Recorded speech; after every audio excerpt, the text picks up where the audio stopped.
안녕하세요. 오늘은 12월 23일 금요일입니다. 오늘 제1 독서는 말라키 예언서의 말씀입니다. 주 하느님께서 이렇게 말씀하신다. 보라, 내가 나의 사자를 보내니 그가 내 앞에서 길을 닦으리라.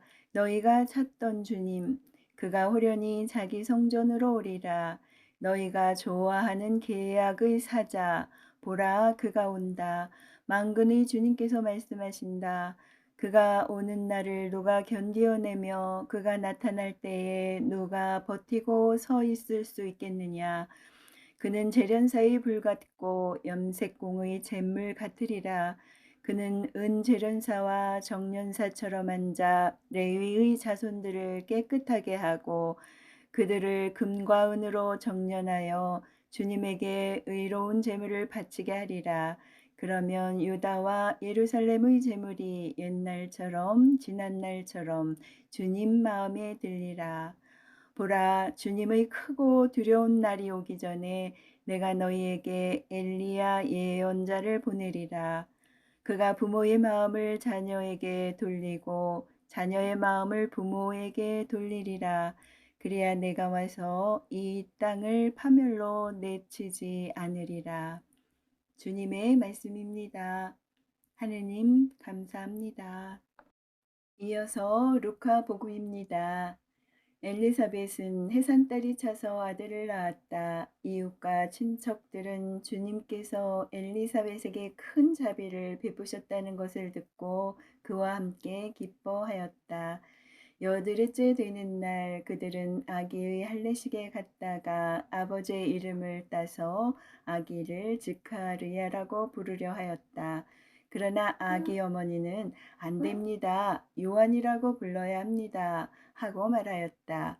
그들은 당신의 친척 가운데에는 그런 이름을 가진 이가 없습니다. 하며 그 아버지에게 아기의 이름을 무엇이라 하겠느냐고 손짓으로 물었다. 스카리야는 글 쓰는 판을 달라고 하여 그의 이름은 요한이라고 썼다. 그러자 모두 놀라워하였다. 그때에 스카리야는 즉시 입이 열리고 혀가 풀려 말을 하기 시작하면서 하느님을 찬미하였다. 그리하여 이웃이 모두 두려움에 휩싸였다. 그리고 이 모든 일이 유다의 온 산악 지방에서 화제가 되었다.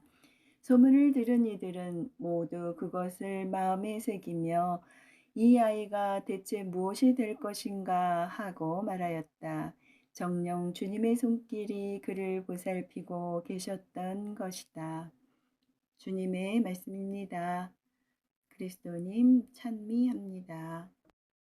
이어서 오늘의 묵상입니다.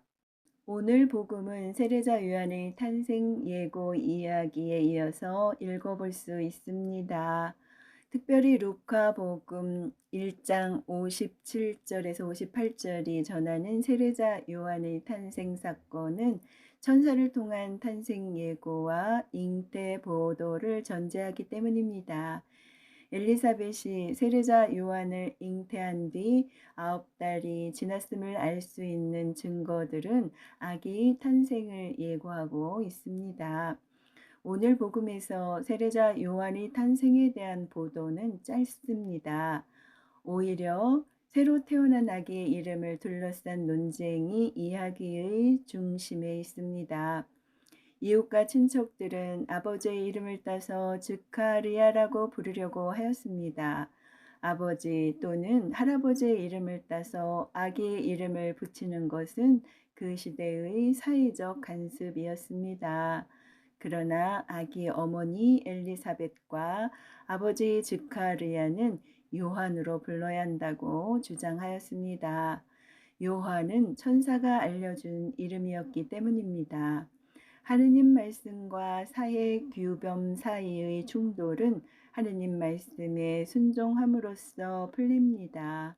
지카르야는 주님의 천사에게서 아기의 탄생에 관한 소식을 들었지만 믿지 못하였고 이러한 의심으로 지카르야는 말을 하지 못하게 되었습니다. 스가랴는 의심과 불순종으로 하느님에게서 멀어졌고 뒤늦게 하느님 말씀에 순종하면서 하느님의 자비를 체험하고 그분을 찬양합니다.